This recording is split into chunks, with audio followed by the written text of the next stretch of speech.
السلام عليكم ورحمة الله وبركاته. إن الحمد لله نحمده ونستعينه ونستغفره ونعوذ بالله من شرور أنفسنا ومن سيئات أعمالنا. من يهده الله فلا مضل له ومن يضلل فلا هادي له. وأشهد أن لا إله إلا الله وحده لا شريك له وأشهد أن محمدا عبده ورسوله صلى الله تعالى عليه وعلى آله وصحبه وسلم تسليما كثيرا. أما بعد فقد قال الإمام البخاري رحمه الله تعالى كتاب الطب باب ما أنزل الله داء إلا أنزل له شفاء. قال حدثنا محمد بن المثنى قال حدثنا أبو أحمد الزبيري قال حدثنا عمر بن سعيد بن أبي حسين قال حدثنا عطاء بن أبي رباح عن أبي هريرة رضي الله عنه عن النبي صلى الله عليه وسلم قال ما أنزل الله داء إلا أنزل له شفاء. সম্মানিত ভাতৃমণ্ডলী, আল্লাহ রাব্বুল আলামিনের প্রশংসা এবং প্রিয় নবী সাল্লাল্লাহু আলাইহি সাল্লামের উপর সালাত ও সালামের পর আজ মঙ্গলবার 15ই রবিউল আখির 1447 হিজরি মোতাবেক 7ই অক্টোবর 2025 আমাদের ধারাবাহিক আলোচনা সহিহুল বুখারীর নতুন একটি পর্ব আমরা শুরু করব। রোগীর পর্ব আমরা শেষ করে আমরা এখন চিকিৎসার পর্বে যাব। আজকে পর্ব শুরু হবে চিকিৎসা। ইমাম বুখারী রাহিমাহুল্লাহ বলছেন কিতাবুত তিব ধারাবাহিক সহিহুল বুখারী, এটি 76 নম্বর পর্ব সহিহ বুখারীর। আমাদের দাসের পর্ব ভিন্ন, কিন্তু সহিহ বুখারীর এক একটি যে কিতাবের ভিতরে এক একটি কিতাব অর্থাৎ পর্ব, তার 76 নম্বর এটি।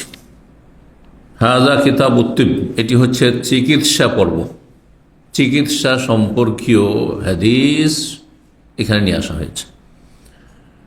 তাহলে ইসলামে চিকিৎসার বিধান আছে। এখান থেকে কি বোঝা গেল? ইসলামে চিকিৎসার বিধান আছে। কেউ যদি চিকিৎসাকে অস্বীকার করে তাহলে সে দিন বুঝে না, আর না হলে মানে না, হয় জাহেলুন আর না হলে জালেম। যে বুঝে না সে জাহেল, অজ্ঞ। মানুষ দুই রকম, কিন্তু যারা বিভ্রান্ত ওরা দুই রকম। জাহেল জানে না সেই জন্য পালন করে না, অথবা জালেম জানে কিন্তু পালন করে না, জালেম। এই জন্য মানুষ সম্পর্কে, অধিকাংশ মানুষ সম্পর্কে আল্লাহ বলেছে ইন্নাহু কানা যালুমান জাহুলা। মানুষ হচ্ছে বড় জালেম এবং বড়ই জাহেল। অধিকাংশ মানুষের মধ্যে এই রোগ দুটি আছে, হয় অজ্ঞতা, মূর্খামি, আল্লাহ সম্পর্কে, আল্লাহ দিন সম্পর্কে, সত্য সম্পর্কে অনবহিত, জানে না, অজ্ঞ, অথবা জানার পরেও পালন করে না, মানে না, বিশ্বাস করে না, জালেম আর জাহিল। এতে থেকে মুক্তি হবে একমাত্র ওহীর জ্ঞানের মাধ্যমে আর তার প্রতি ঈমান এবং আমলের মাধ্যমে। তারা হচ্ছে মুমিনিন, বিশ্বাসী যারা ইলমের সাথে জেনে শুনে বিশ্বাস করে। কারণ অজ্ঞতার সাথে বিশ্বাস, কি বিশ্বাস করবেন? জানেন না তো, সঠিক বিশ্বাসই হবে না, বিশুদ্ধ আমলই হবে না যখন জানেন না। তো এই জন্য প্রথম কাজই হচ্ছে ইলম। জি, কিতাবুত তিব, চিকিৎসা পর্ব। এই তিবকে এই দুনিয়ার তিব নয়, অ্যালোপ্যাথ, হোমিওপ্যাথ, বায়োকেমিক আর আপনার আয়ুর্বেদিক আর হেকিমি, এসব নয়। যদিও হেকিমিটা অধিকাংশ নেওয়া হয়েছে তিব্বে নবী থেকে সাল্লাল্লাহু আলাইহি ওয়াসাল্লাম। নবী সাল্লাল্লাহু আলাইহি ওয়াসাল্লামের চিকিৎসা, নবী সাল্লাল্লাহু আলাইহি ওয়াসাল্লাম যে চিকিৎসাগুলি সেই যুগে সাহাবায়ে কেরামদেরকে শিখিয়েছেন, একে আত-তিব্বুন নববী বলা হয়। তিব্বুন নবী সাল্লাল্লাহু আলাইহি ওয়াসাল্লাম, নবী সাল্লাল্লাহু আলাইহি ওয়াসাল্লামের চিকিৎসা। আর একটা চিকিৎসা হচ্ছে রুকিয়া, ঝাড়ফুঁকের চিকিৎসা, সেটা ভিন্ন।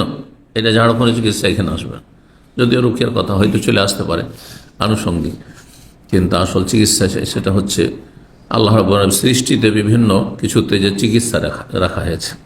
আল্লাহ যেমন রোগ পাঠিয়েছেন, রোগ আল্লাহর পক্ষ থেকে, অসুস্থতা, শারীরিক অসুস্থতা আল্লাহর পক্ষ থেকে। সুতরাং যে আল্লাহ রোগ দিয়েছেন তিনি পৃথিবীতে তার আরোগ্যের ব্যবস্থা, চিকিৎসার সুব্যবস্থা রেখেছেন। জি, তিব্বে নবীর ওপর, নবী সাল্লাল্লাহু আলাইহি ওয়াসাল্লামের চিকিৎসার ওপর একটি গুরুত্বপূর্ণ কিতাব রয়েছে। ইমাম ইবনুল কাইয়িম রাহিমাহুল্লাহ, যতগুলো আইম্মা কেরাম আমি জানি এবং তাদের লেখনী সম্পর্কে জানি, তাদের মধ্যে তিনি সবচাইতে বিখ্যাত এই বিষয়ে। তিনি তার খেদমত সুস্পষ্ট এই বিষয়ে। 100 পৃষ্ঠার কিতাব রয়েছে, আরবিতে রয়েছে, উর্দুতে অনুবাদ হয়েছে, বাংলায় আমি এখন পর্যন্ত জানি না তিব্বে নবীর অনুবাদ হয়েছে কিনা। যারা দেশে যান আর লাইব্রেরিতে যান খোঁজ করে দেখতে পারেন যে ইমাম ইবনুল কাইয়িম রাহিমাহুল্লাহ তিব্বে নববীর বাংলা অনুবাদ হয়েছে কিনা। যদি না হয়ে থাকে করলে ভালো, যদি আজকাল মানুষ হয়তো ওইসব চিকিৎসা অধিকাংশগুলো দিকে যায় না, কারণ প্রয়োজন হয় না। অন্য আরও অনেক চিকিৎসা হয়ে গেছে যেগুলি সহজ মানুষের জন্য এবং লব্ধ। একটু শারীরিক অসুখ বিসুখ হয়ে চলে গেলেন ডাক্তারের কাছে, আর বা অধিকাংশ জায়গায় অ্যালোপ্যাথ, হ্যাঁ, আর সেটাকে সায়েন্টিফিক বলে দাবি করা হচ্ছে। হোমিওপ্যাথকে একদল তো স্বীকারই করে না সেটাকে সায়েন্টিফিক বলে, তাই না? Germany theory. তো আরব দেশগুলিতে এই জন্য হোমিওপ্যাথ নেই, কারণ এটাকে তারা সায়েন্টিফিক বলে মানে না, বিশ্বাস করে না এই জার্মানি থিওরি। যাই হোক,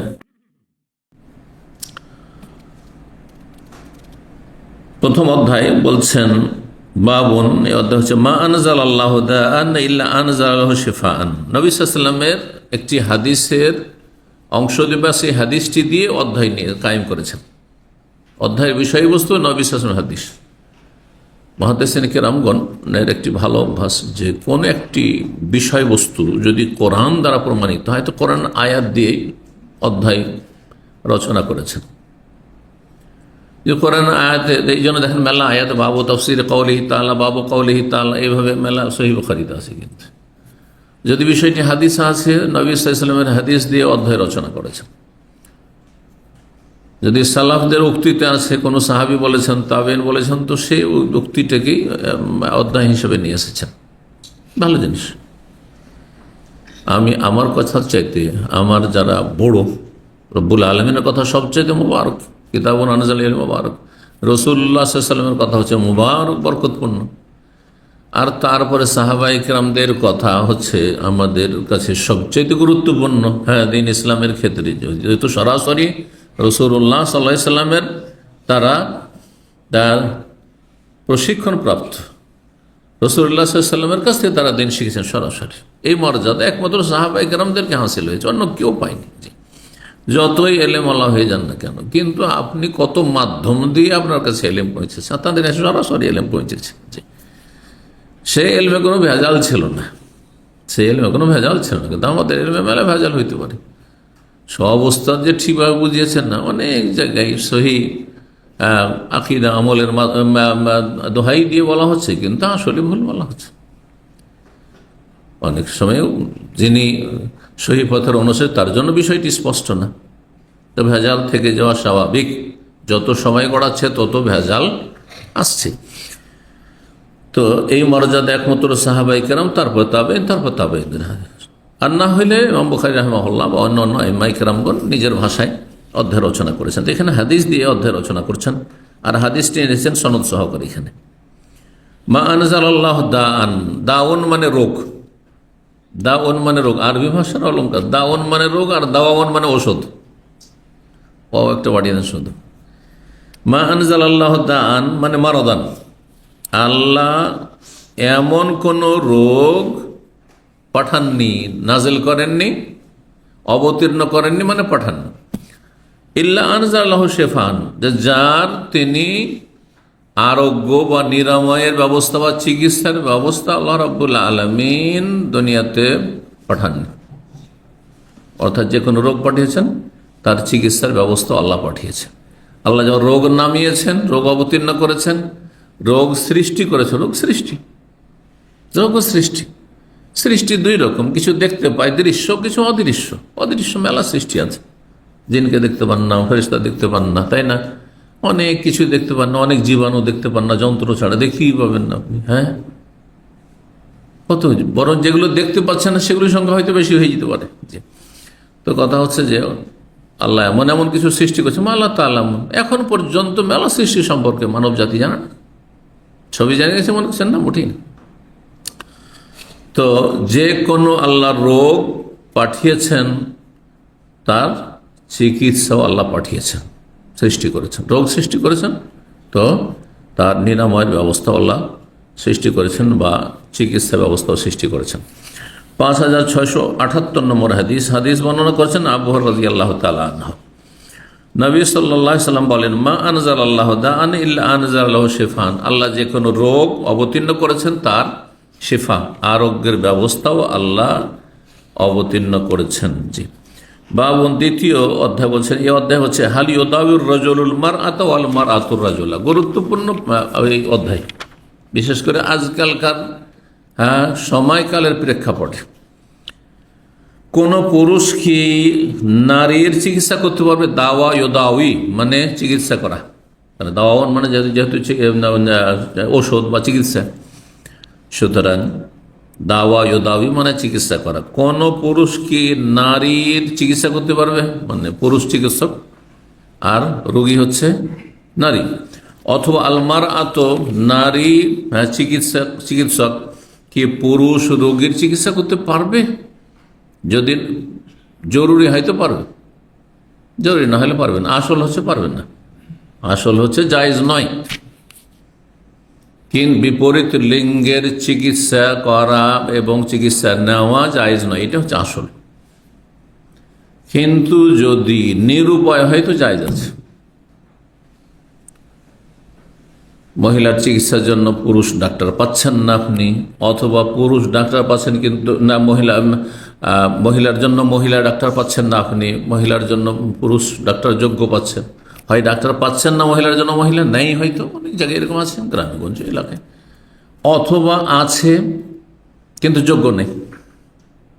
অনেক সময় অপারেশনের ক্ষেত্রে, সিরিয়াস অপারেশন অথবা ডেলিভারি, ক্রিটিক্যাল, জটিলতা আছে, মহিলা দিয়ে অনেক সময় চেষ্টা করা হয় না, মহিলারা সাহস করে না, হিম্মত হেরে যায়, মহিলাদের মন দুর্বল। তো সেরকম ক্ষেত্রে তখন জায়েজ, কিন্তু কতটা জায়েজ? যতটা না করলেই চলবে না অতটা জায়েজ, ওর বেশি জায়েজ না। শরীরে যতটা অংশ উন্মুক্ত করা যদি ততটা করবে, তার অতিরিক্ত করলে হারাম। যেখানে হয়তো নিরুপায় পুরুষের কাছে মহিলা চিকিৎসা নিতে হচ্ছে বা মহিলাকে পুরুষের চিকিৎসা করতে হচ্ছে, সেখানে অতটুকু করবে উন্মুক্ত যতটা করা জরুরি, অতটুকু স্পর্শ করবে যতটা স্পর্শ করা জরুরি। স্পর্শ করার ক্ষেত্রে হাতে আবরণ রাখে, সরাসরি যেন টাচ না করতে হয় পুরুষ মহিলাকে। তো ইমাম বুখারী রাহিমাহুল্লাহ এখানে হাদিস নিয়ে এসেছেন একটি মাত্র হাদিস, 5679 নম্বর হাদিস। হাদিস বর্ণনা করেছে রুবাই বিনতে মুআউযিজ বিন আফরাহ রাদিয়াল্লাহু তাআলা আনহা। তিনি বলছেন, কুন্না নাগজু মা রাসূলিল্লাহ সাল্লাল্লাহু আলাইহি ওয়াসাল্লাম, আমরা রাসূলুল্লাহ সাল্লাল্লাহু আলাইহি ওয়াসাল্লামের সাথে যুদ্ধে যেতাম, জিহাদে। ওহদে গিয়েছেন নবী সাল্লাল্লাহু আলাইহি ওয়াসাল্লামের সাহাবিয়াতগণ, ওহদে গিয়েছেন, কিন্তু তারা কি যোদ্ধা হয়ে লড়াই করেছেন অস্ত্র ধরে? না, বরং তারা কি করেছেন? যারা আহত বা নিহত তাদের সেবা শুশ্রূষা করেছেন, তাদের খেদমত করেছেন, তাদের সহযোগিতা করেছেন। তারপরে তারা মাহরামের সাথে থেকেছেন, স্বামী গেছে, স্ত্রীও গেছে, ভাই গেছে, ভাইয়ের সাথে বোন গেছে, বাবা গেছে, মেয়ে গেছে, এরকম। বলছে কন্যা নাগজু মা রাসূলিল্লাহ সাল্লাল্লাহু আলাইহি ওয়াসাল্লাম, আমরা রাসূলুল্লাহ সাল্লাল্লাহু আলাইহি ওয়াসাল্লামের সাথে যুদ্ধে অংশ নিতাম। নাগজু সরাসরি যুদ্ধ করা জরুরি নাই, গাজা একজু মানে যুদ্ধে কোন রকমের যে অংশ নিয়েছেন, এটা হচ্ছে গাজা একজু, যুদ্ধে অংশ নেয়। কিন্তু কোন এমন সাহাবিয়ায় যে অস্ত্র ধরে লড়াই করেছেন কাফেরদের বিরুদ্ধে, এরকম নজির কিছু নেই। তবে এমার্জেন্সি হইলে আবার এমার্জেন্সি হলে আপনার বাড়িতে করতে পারে, আল্লাহ না করে আপনার গ্রামে হইতে পারে। কাফের জালেমদের এমন হামলা হয়েছে, অথবা চোর ডাকাত বাড়িতে এসে মারধর করছে, আর একজন মহিলা আঘাত করতে পারবে, ডাকাত মারবে না? অবশ্যই অস্ত্র ধারণ করবে, তখন অবশ্যই অস্ত্র ধারণ করবে। এইরকম ক্ষেত্রগুলিতে তো কাফের ধরেন হামলা করে চলে আসছে, অথবা কাফেরকে হাতের নাগালে পেয়েছে কোনো সাহাবী, আর তারপরে তার উপর আঘাত করেছে, এটি শরীয়ত সম্মত। কিন্তু পুরুষদের মতো তারাও মুজাহিদিনদের দলে সামিল, আর তারাও লড়াই করছেন অস্ত্র ধরে, এই নজির নেই। সুতরাং এখান থেকে এক শ্রেণীর যারা ধর্মের অপব্যাখ্যা করে মুসলিম সমাজকে, মুসলিম জাতিকে বাঙাল বুঝায়, আর বলে যে নবী সাল্লাল্লাহু আলাইহি ওয়াসাল্লামের সাহাবী মহিলাগণ তো যুদ্ধ করেছেন, সুতরাং আমরা সেনাবাহিনীতে মহিলা ভর্তি করলাম তো কি হলো? না, সেনাবাহিনীতে মহিলা ভর্তি করা হারাম, জায়েজ না, মোটেই জায়েজ না। এটা আপনার সেবার জন্য প্রয়োজন আছে, হাসপাতালে যেমন আপনার সেবিকা আছে, নার্স আছে, নার্স রাখেন। যেখানে আপনার মিলিটারিদের, আর্মিদের হয় না, চিকিৎসক হয় না, ডাক্তার হয় না, আর্মিদের ডাক্তার হয়, তো আর্মিদের ডাক্তার রাখছেন, আর্মিদের আপনি সেবক সেবিকা রাখেন, আপনি মেল নার্স ফিমেল নার্স রাখেন। তারপরে যখন প্রয়োজন, তখন নবী সাল্লাল্লাহু আলাইহি ওয়াসাল্লাম আমলে যখন প্রয়োজন ছিল প্রথম জেহাদগুলিতে, সেগুলিতে, কিন্তু অন্যান্য জেহাদে পরবর্তীকালে যেসব জেহাদ হয়েছে সেগুলিতে তো মহিলারা যায়নি। আর যেটা বললাম যে সশস্ত্র তারা কোনো লড়াই করেনি কাফেরদের বিরুদ্ধে, তারা যে কাজগুলি করেছেন হাদিসে আসছে।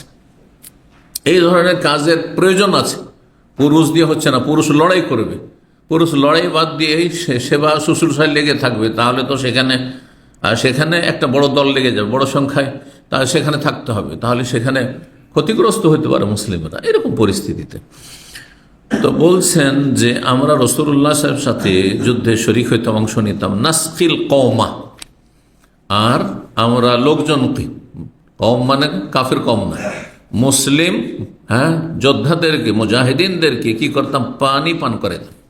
পিপাসা লেগেছে, লড়াই, পানি দিচ্ছে, না আছে, অসুবিধা নেই, মাহারাম হোক আর নন মাহারাম হোক, পানি দিচ্ছে, পানি পান করাইতাম। ওয়া নাখদুমুহুম, তাদের সেবা করতাম, যে কেউ আহত হয়ে গেছে, পড়ে আছে, তাহলে তাড়াতাড়ি করে উঠিয়ে নিয়ে আসবে, তা না হলে ওকে মেরে দিবে, অন্তত বেঁচে আছে আহত হয়ে, তো উঠিয়ে নিয়ে এসে খেমাতে নিয়ে আসা, উঠিয়ে সেবা করা। আর কোনো সেবার প্রয়োজন রয়েছে, যেমন তীরগুলি নিয়ে এসে দিতে হবে, তরবারি অস্ত্র রাখা আছে খেমাতে, কারণ এসে নিয়ে দিতে হবে, কারো প্রয়োজন, এই ধরনের খেদমতগুলো নিয়ে এসে পুরুষদেরকে ধরিয়ে দাও, উদাহরণস্বরূপ তাদের সেবা করতাম। ওয়া নারুদ্দুল কাতলা ওয়াল জারহা ইলাল মদিনা, এবং যারা নিহত আর আহত, কাতলা কাতিলের বহু বচন, মানে যারা নিহত হয়ে গেছে, মারা গেছে কাফেরদের হাতে, ওয়াল জারহা জারিহুনের বহু বচন, মানে আহত, জখম হয়েছে, তাদেরকে মদিনায় নিয়ে আসতাম। এখন পুরুষ একদল যদি এই কাজে লেগে যায় যে যারা আহত হয়ে আছে বা নিহত হয়ে আছে এদেরকে মদিনা নিয়ে যাও, তাহলে তো এখানে যোদ্ধার সংখ্যা, মুজাহিদিনদের সংখ্যা কমে যাবে।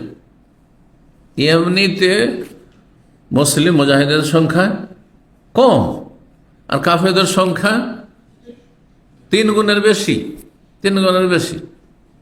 ও যদি উদাহরণ দিই, তো 1000 গিয়ে 300 মুনাফিক গন্ধে বেরিয়ে চলে এসেছে, তো বাঁচল 700, আর কাফেরদের সংখ্যা 3000।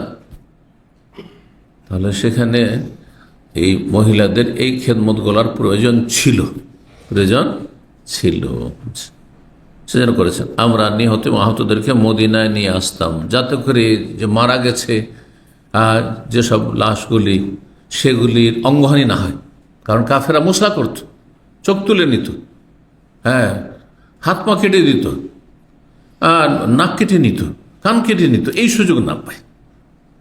সুরক্ষিত যারা শহীদ বা নিহত তাদেরকে সুরক্ষিত করা যায়, আর যারা আহত তারা আবার মরে না যায়, তাদের চিকিৎসার ব্যবস্থা করা এবং তাদেরকে নিয়ে এসে তাদের সেবা শুশ্রূষার ব্যবস্থা করতে, আপনজনদের ঘরে পৌঁছে দাও, এই কাজগুলি আমরা করতাম। তো এখান থেকে ইমাম বুখারী রাহিমাহুল্লাহ কি প্রমাণ করলেন? প্রয়োজন, এই কাজগুলির প্রয়োজন ছিল। তো ওই রকমই যদি প্রয়োজন হয় যে পুরুষ দিয়ে মহিলা চিকিৎসা করাতে হচ্ছে, তাহলে জায়েজ, জরুরি হইলে। প্রয়োজন নেই, আপনারা আজকাল ক্লিনিকে যাবেন, ফিমেলও আছে, মেলও আছে ডাক্তার, দুই রকম, পুরুষ মহিলা দুই রকম ডাক্তার আছে। আপনি কেন মহিলার কাছে যাবেন? আপনি পুরুষ মানুষ। আমি একদিনই ভাইকে দেখছি এই সাফা মেডিকেল, অনেক আগে গেছি, 8-10 বছর হয়ে গেল। কে ছিল তা মনেও নেই এখন, কে ছিল, কিন্তু আমাদের ছাত্ররা আসতো সেন্টারে। দেখি যে লাইন লাগে, অপেক্ষা করছি, কিন্তু যে গেটের সামনে সেখানে একজন মহিলা ডাক্তার আছে আমি জানি। সম্ভবত আমি কোনো ছোট মেয়েকে নিয়ে গেছিলাম, তো মহিলা ডাক্তার জানছি। আপনি এখানে কেন? বলছে আমি দাঁতের চিকিৎসা করবো। বলছি এটা তো মহিলা ডাক্তার।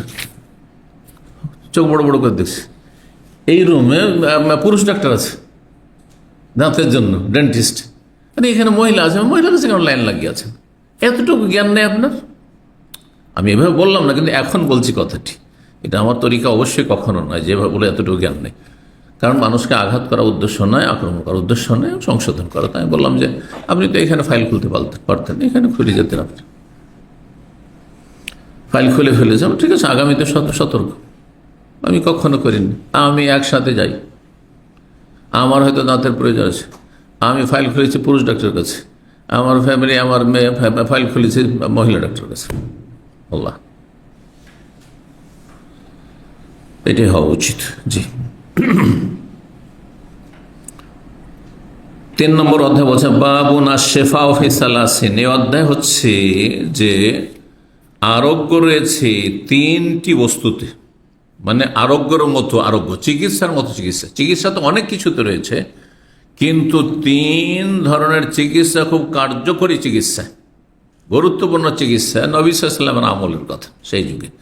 আর এখনো যদি প্রয়োজন হয়, হ্যাঁ, তাহলে সেগুলি আপনি অবলম্বন করবেন। এছাড়াও চিকিৎসা রয়েছে, এই 3টি আগে শুনে নেন, তারপরে বলবো।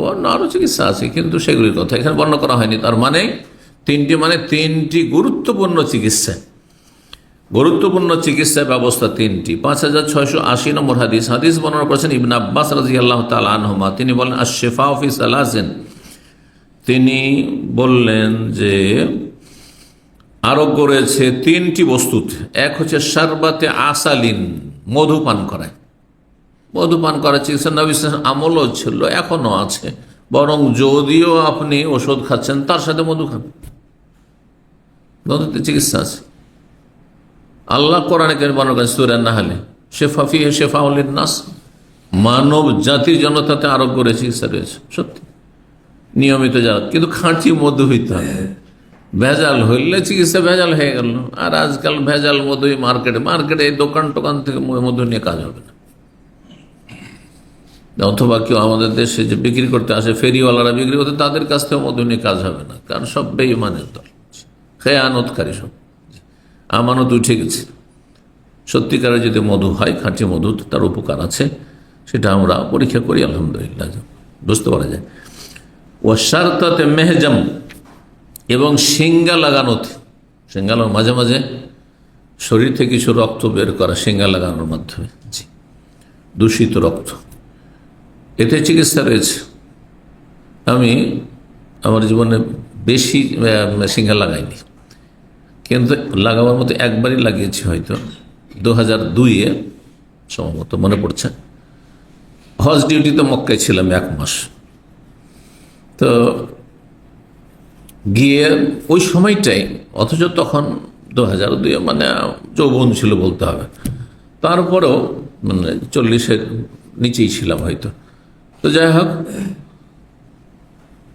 পায়ের তলায় পেছন দিকটা ব্যথা, বিশেষ করে ফজরে উঠি তো খুব ব্যথা করে, কিছুক্ষণ ব্যথা। নরম স্যান্ডেল আমি ব্যবহার করি সবসময়, তারপরও ব্যথা থাকে, কিছুক্ষণ পর আবার ঠিক হয়ে যায়।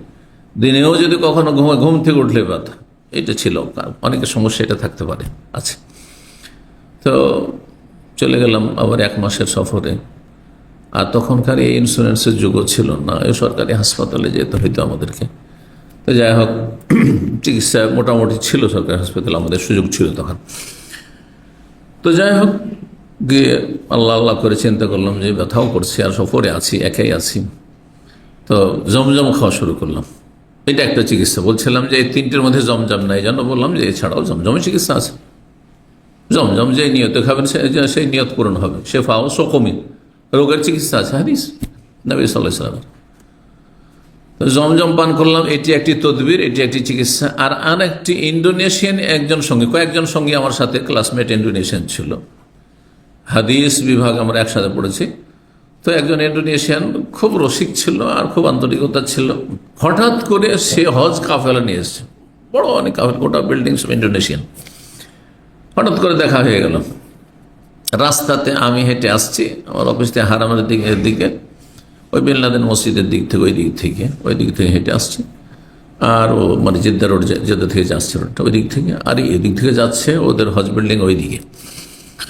তো জারওয়ালে আমার অফিসও ওইদিকে ছিল। হঠাৎ করে রাস্তায় দেখা, সুবহানাল্লাহ, অনেক গল্প আর একবার কোলাকুলি জড়িয়ে ধরে। অনেকদিন পরে দেখা, ওই আপনার পাস করেছি 93 পরে 2002 দেখা। তো যাই হোক, অনেক গল্প হলো। তারপরে ও ছাড়লো না আমাকে, তাদের হজ বিল্ডিংয়ে নিয়ে গিয়ে সব হাজিদের সাথে পরিচয় করাচ্ছে। এটা আমার সঙ্গে একসাথে আমরা লেখাপড়া করেছি মদিনায়। আর কিছু পরিবেশন করলো, খাওয়া দাওয়া। তারপরে বললো যে আমি মক্কা এসে আমি হেজামা করছি। হেজামাটা আমি শিখেছি, মালয়েশিয়াতে থাকতো সে, বা ইন্দোনেশিয়ান, কিন্তু মালয়েশিয়াতে থাকতো। তো বললো যে আমি হেজামা শিখেছি আর এখানে এসে হেজামা করছি। বেশ কিছু শেখদের সাথে আমার যোগাযোগ হয়েছে আর সবাই আমার কাছে হেজামা করতে আসে। তো চলেন আপনার হেজামা করে দিই। আমি বললাম যে আমি জীবনে করিনি। বলে না করেন, ফ্রিতে হেজামা ভালো করে করলাম। হ্যাঁ, আর তারপরে আলহামদুলিল্লাহ তার 2-3 দিন পরে আর কোনো ব্যথাই নেই আমার পায়। এখন গায়েব আল্লাহ ভালো জানেন যে আমার জমজমে ভালো হলো, না হলে হেজামাতে ভালো হলো। এই জন্য বললাম যে হেজামার কথাই হাদিসে এসছে, আর কোরআনে কারীম হাদিসে এর কথা এসছে, আপনার জমজমের পানির কথা এসছে। কোরআনে কারীমে মধুর কথা। মধু তো আমি নিয়মিত ব্যবহার করি, প্রতিদিন মধু ব্যবহার করি, কিন্তু খাঁটি মধু, হয় সিদের খাঁটি মধু, আর না হলে দেশ থেকে একবার চাক থেকে ভাঙা। আর এসব মার্কেটের মধু না, ওইসব মধুতে তেমন কোনো ফায়দা নেই, আল্লাহ জানে কি আছে।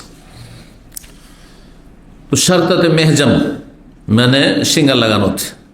দ্বিতীয় চিকিৎসা ওয়াকাইয়াতেন নারিন, আর গরম লোহা দিয়ে দাগ দেওয়াতে।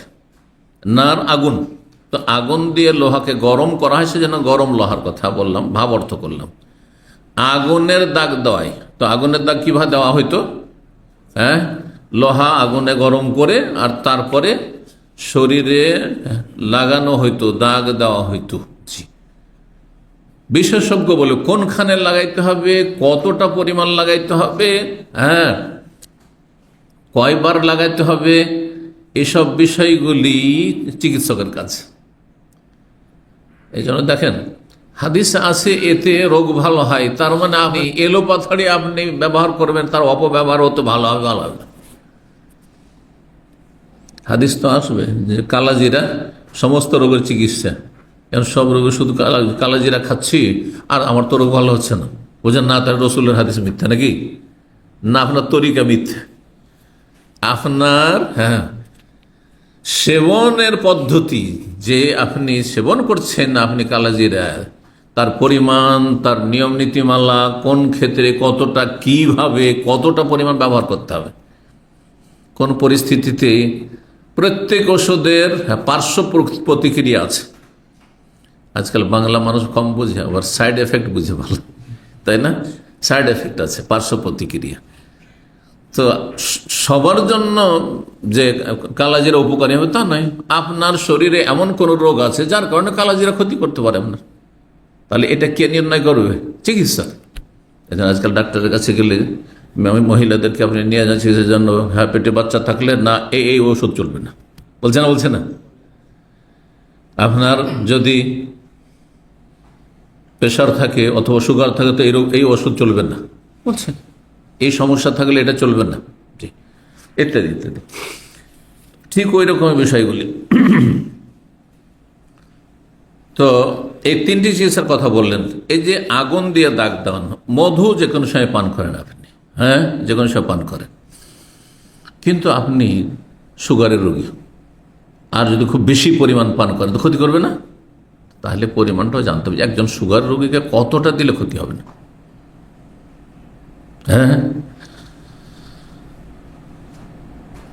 হেজামা লাগার বিষয়টি ওইরকমই। হেজামা লাগার বিশেষজ্ঞের পরামর্শ নিয়ে বা দিক নির্দেশনায় হইতে হবে। আপনি হেজামা লাগাইতে আছেন, ক্ষতিও করতে পারেন অনেক সময়। তাহলে হেজামা কখন প্রয়োজন, কতটা প্রয়োজন, কতদিন আগে লাগিয়েছেন ইত্যাদি, আপনার শরীর স্বাস্থ্যের অবস্থা কেমন। আগুন দিয়ে দাগ লাগানো এখানে বলা হলো, কিন্তু তার সাথেই ও আনহা উম্মাতি আনিল কাই, এখানে কিন্তু সংক্ষেপ করে মনে হচ্ছে ইবনে আব্বাসের কথা, অথচ নবী সাল্লাল্লাহু আলাইহি ওয়াসাল্লাম বলেছেন। হাদিসটি কিন্তু নবী সাল্লাল্লাহু আলাইহি ওয়াসাল্লাম, তাই না? তো হাদিসে এখানে আপনাদের হাদিসে কি আছে, কালান নবী সাল্লাল্লাহু আলাইহি ওয়াসাল্লাম, অথবা লেখক হয়তো ছেড়ে দিয়েছে। আগের হাদিসটিতে আছে আনিন নবী সাল্লাল্লাহু আলাইহি ওয়াসাল্লাম, জি, কিন্তু নবী সাল্লাল্লাহু আলাইহি ওয়াসাল্লাম কথা, ও আনহা উম্মতি, নবী সাল্লাল্লাহু আলাইহি ওয়াসাল্লাম বলেছেন আমি তবে আমার উম্মতকে নিষেধ করব। কি বলছেন নবী সাল্লাল্লাহু আলাইহি ওয়াসাল্লাম, ওয়া আনহা উম্মতি আনিল কাই, আমি নবী নিষেধ করব আমার উম্মতকে আনিল কাই, আগুন দিয়ে লোহা গরম করে দাগানো হতে। দাগ দেবেন না, গরম লোহার দাগ দেওয়া আমি আমার উম্মতকে নিষেধ করব। নবী সাল্লাল্লাহু আলাইহি ওয়াসাল্লাম নিষেধ করছেন আর বলছেন তাতে চিকিৎসা আছে। পরস্পর সাংঘর্ষিক হয়ে যায় না? কিন্তু সাংঘর্ষিক না। নবী সাল্লাল্লাহু আলাইহি ওয়াসাল্লাম বলেছেন এই তিনটি চিকিৎসা হচ্ছে গুরুত্বপূর্ণ চিকিৎসা, আর প্রাচীন যুগ থেকে পরম্পরা চলে আসছে। কিন্তু আমার উম্মতকে বলবো যে যদি সম্ভব হয় যে এর চাইতে ভিন্ন কোনো উত্তম চিকিৎসা তুমি নিতে পারছো, বিকল্প আছে, তাহলে গরম লোহা দিয়ে দাগানো চিকিৎসাতে যাবে না, এই চিকিৎসা নিও না। কারণ এতে রোগীকে কষ্ট দেওয়া হয়। আর বিনা কষ্টে মধু খেয়ে ভালো হয়ে গেলে কেন লোহার দাগ দিতে যাবেন? সিঙ্গা লাগালে তেমন কষ্ট হয় না, সিঙ্গা লাগিয়ে যদি ভালো হয়ে যায় তাহলে কেন আপনি লোহার দাগ দিতে যাবেন? হ্যাঁ, এমনকি ওষুধের ক্ষেত্রে ট্যাবলেটে ভালো হয়ে যাচ্ছে, ক্যাপসুলে ভালো হয়ে যাচ্ছে, অনেকে বলছে ইঞ্জেকশন না, বলে না ইঞ্জেকশন নেবেন না ক্যাপসুল নেবেন, আমি ক্যাপসুল দেন, ইঞ্জেকশন নেব না, ঠিক না? অনেক সময় বললে যে স্যালাইন লাগিয়ে দিই, আমার কাছে এত সময় নেই, দেন ট্যাবলেট দেন, ক্যাপসুল, উত্তম বিকল্প আছে, তো আপনার ইচ্ছা। ঠিক ওই রকমই নবী সাল্লাল্লাহু আলাইহি ওয়াসাল্লাম তাহলে এটা হারাম বলে নিষেধ করেননি, এটা হচ্ছে মাকরুহ তানজি, অপছন্দনীয়, রোগীর কষ্টের কারণে। 2 নম্বর কথা হচ্ছে যে ওর চাইতে ভালো উত্তম চিকিৎসা যেখানে আছে তো তুমি সেটা কেন অবলম্বন করো? কিন্তু যদি কোনো বিশেষ রোগের ক্ষেত্রে বিশেষজ্ঞ ব্যক্তি বলে যে এর গরম লোহা দিয়ে দাগানো ছাড়া কোনো চিকিৎসার ব্যবস্থা নেই, তখন সেটি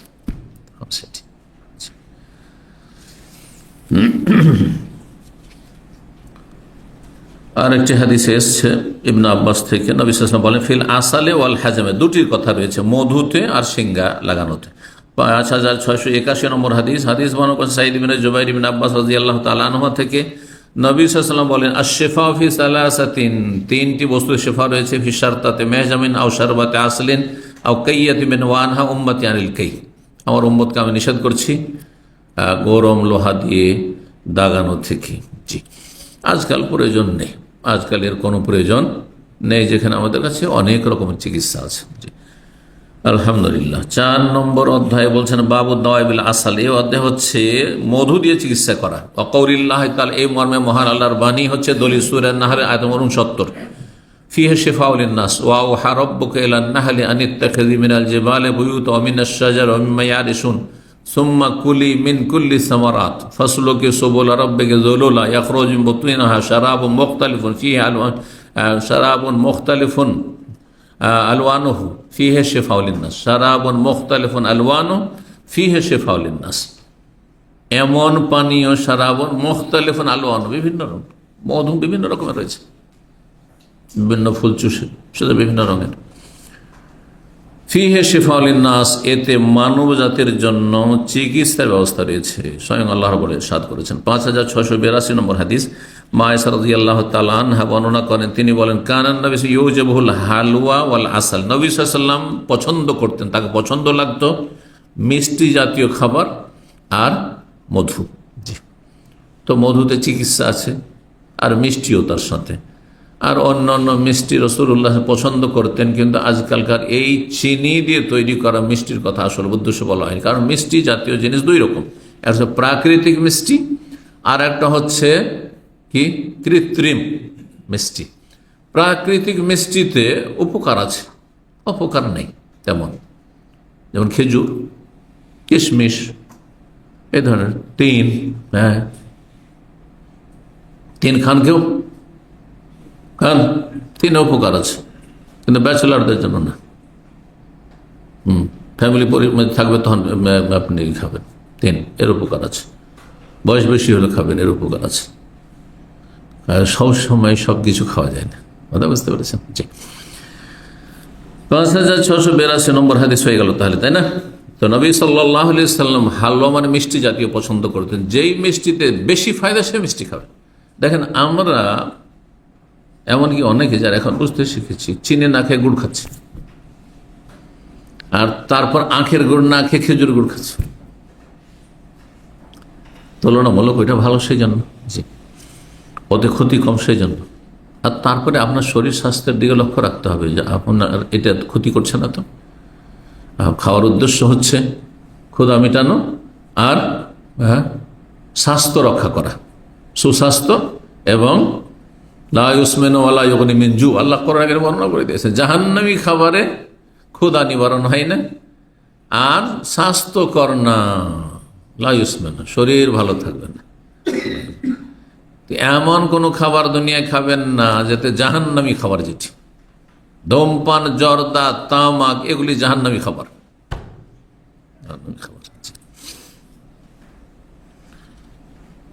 একজন সিগারেট খোর না বিড়ি খোর একজন আলেমকে জিজ্ঞাসা করছে, যাদের ঘুম আসছে তাদের জন্য, যে হুজুর জান্নাতে কি আমি বিড়ি খেতে পাবো?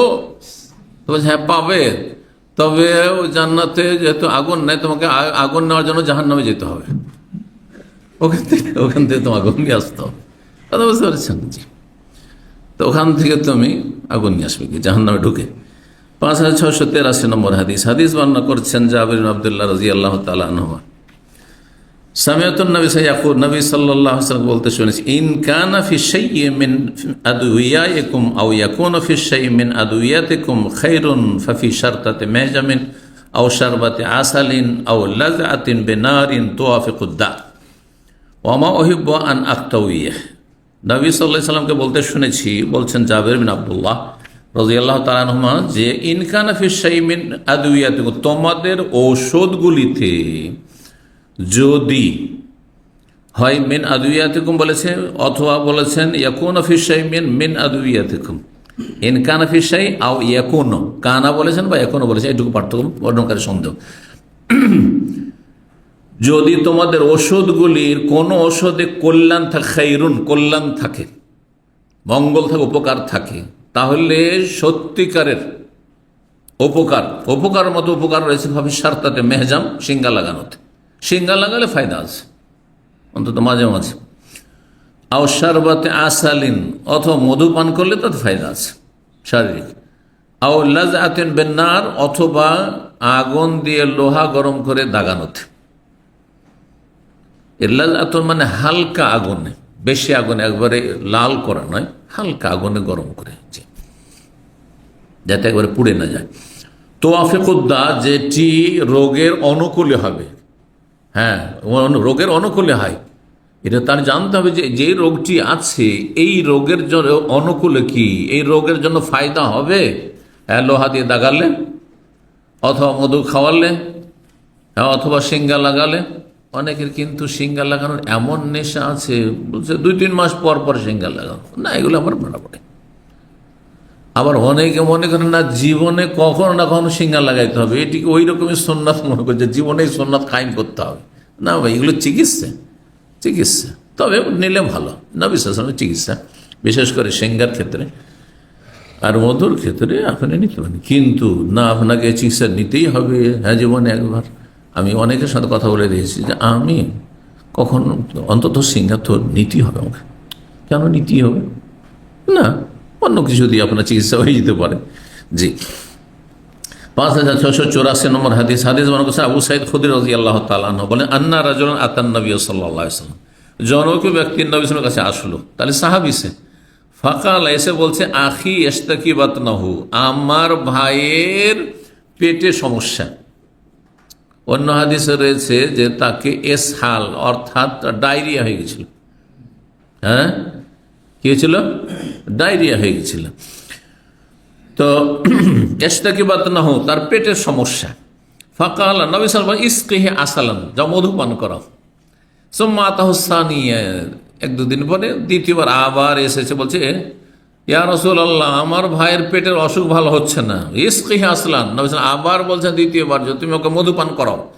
সুম্মা আতাহুসালিস, তৃতীয় দিন আবার আসছে, দু একদিন পরে এসে বলছে ইয়া রাসূলুল্লাহ, এই সমস্যা ভালো হচ্ছে না, রোগ ভালো হচ্ছে না। কাল ইসকিহি আসালান, মধু পান করাও, তিনবার করে। সুম্মা আতাহু, তারপরে চতুর্থবার আবার আসছে, তিনবার হয়ে গেছে ওকে ফেরানো, তারপরও চতুর্থবার এসে বলছে ইয়া রাসূলুল্লাহ, বরং অন্য হাদিসে রয়েছে যে আপনার কথা মোতাবেক মধু তো পান করেন, ফালাম ইয়াজিদু ইল্লা ইসতিতলাকান, কিন্তু তার ডায়রিয়া তো আরও বেশি বৃদ্ধি পেয়েছে, পেটের অবস্থা আরও খারাপ এখন। হ্যাঁ, তখন নবী সাল্লাল্লাহু আলাইহি ওয়াসাল্লাম বললেন, হ্যাঁ ওই লোক বলল যে ফালতু ইয়া রাসূলুল্লাহ, আপনি যে বলেছেন করেছি, কিন্তু কাজ হচ্ছে না, কাজ হচ্ছে না। ফাকালা, তখন বললেন সাদাকাল্লাহ, আল্লাহ সত্য বলেছেন, কারণ সূরা নাহল আল্লাহর কালাম এটি, ফিহি শিফাউল লিন-নাস, মধুতে আরোগ্য আছে। ওয়া কাযাবা বাতনু আখিকা, তোমার ভাইয়ের পেট মিথ্যা আচরণ করেছে। তোমার ভাইয়ের পেট মিথ্যুক। পেট আবার মিথ্যুক কেমন করে হয়? মিথ্যা কাকে বলে? মিথ্যা বলে বাস্তব পরিপন্থী কোনো বিষয়কে। কথাটি মিথ্যা, এর আর একটি অর্থ কি, যে কথাটি আসলে বাস্তব না, অবাস্তব কথা, মানে যেটা ঘটেনি সেটা, তাই না? তো তোমার ভাইয়ের পেট কি হচ্ছে? মিথ্যুক। এর মানে হচ্ছে যে তোমার ভাইয়ের পেট এই যে মধুর চিকিৎসার অনুকূলে নাই। মধুর চিকিৎসার অনুকূলে নয়, প্রতিকূল। অর্থাৎ মধু আসল জায়গায়, আপন জায়গায় চিকিৎসা, কিন্তু তোমার ভাইয়ের পেট সেই চিকিৎসা গ্রহণ করার যোগ্যতা রাখে না। হেলথি ফুড যেসব রয়েছে তার মধ্যে একটি ঘি, ঠিক কিনা? কিন্তু আজকালকার অধিকাংশ লোক গ্যাসের রুগী। তাদেরকে যদি আপনি ঘি খাওয়ান, বা তারা জানেন, অনেকেই জানেন ঘি খেলে পেট আরো খারাপ হয়ে যাবে। দুধই বরদাস্ত করতে পারে না, ও ঘি কি করে বরদাস্ত করবে? তাহলে ঘিয়ে সমস্যা আছে না, আপনার পেটের সমস্যা আছে। তো ওই রকম মধুতে সমস্যা নাই, চিকিৎসায় আসল সমস্যা তোমার ভাইয়ের পেটে আছে। তারপর নবী সাল্লাল্লাহু আলাইহি ওয়াসাল্লাম, যাও পান করাও, তারপরে ভালো হয়েছে। আচ্ছা, তারপরে পান করার পদ্ধতি, নিয়ম, এইসব যে বললাম, এগুলোর বিষয় রয়েছে, পরিমাণ ইত্যাদি। ফাসাকাহু, তারপরে ওই লোক গেল। নবী সাল্লাল্লাহু আলাইহি ওয়াসাল্লাম বলে ইসকি হাসলান, যাও। চতুর্থবারও বলছেন, এইসব কথা না বলে সোজা যাও তো পান করো। ফাসাকাহু, পান করালো, ফাবারা, তখন ভালো হয়ে গেল। আচ্ছা, তারপর রোগ ভালো হওয়ার একটা সময়কাল আছে। এটা বোঝার জন্য আরব দেশে খুব সহজ, যেন আগে বুঝতাম না। এখানে ইনফ্লুয়েঞ্জা অনেক বেশি, অ্যালার্জি বা ইনফ্লুয়েঞ্জা, মাঝে মাঝে সর্দি লেগে যাওয়া আর জ্বর হয়ে যাওয়া, ইনফ্লুয়েঞ্জা এটা আছে, অনেক আছে। তো ধুলোবালির দেশ, তো এখানে এই রোগ আছে। আপনি যতই আপনি ওষুধ খান, ও 3 দিন থাকবে, 3-4 দিন থাকবেই, অনেকের 1 সপ্তাহ থাকবে। বুঝতে পারছেন না? আজকাল আপনি 2-4টা দিন মক্কা মদিনা যান, আর এই ভিড় ভাড়ে বহু দেশের ভাইরাস এখানে, আর মানুষের গ্যাদারিংয়ে ভাইরাস, ফিরে আসেন অনেকে রাস্তা থেকে অসুস্থ, আর অনেকে এখানে আসে অসুস্থ। হচ্ছে না? হচ্ছে না? এই কিন্তু পরীক্ষিত প্রায় সময়, ইল্লা মাশাআল্লাহ ব্যতিক্রম। তো এর জন্য যদি আপনি প্রথম দিন থেকে ওষুধ খাওয়া শুরু করেন, যত ওষুধ খান, আপনার 3-4 দিন লাগবে ভালো হতো, সপ্তাহখানেকও লাগতে পারে। অনেক সময় যদি চিকিৎসা নাও নেন, আর শরীরে আপনার কি আছে, প্রতিরোধ ক্ষমতা আছে, তাহলে দেখবেন যে আপনি 5-7 দিন এমনি ভালো হয়ে গেছে। সবার ক্ষেত্রে নাই, যারা খুব দুর্বল তার জন্য ওষুধের প্রয়োজন, কিন্তু সবার জন্য ওষুধের প্রয়োজন নাই, সবার জন্য ওষুধের প্রয়োজন নেই। জি,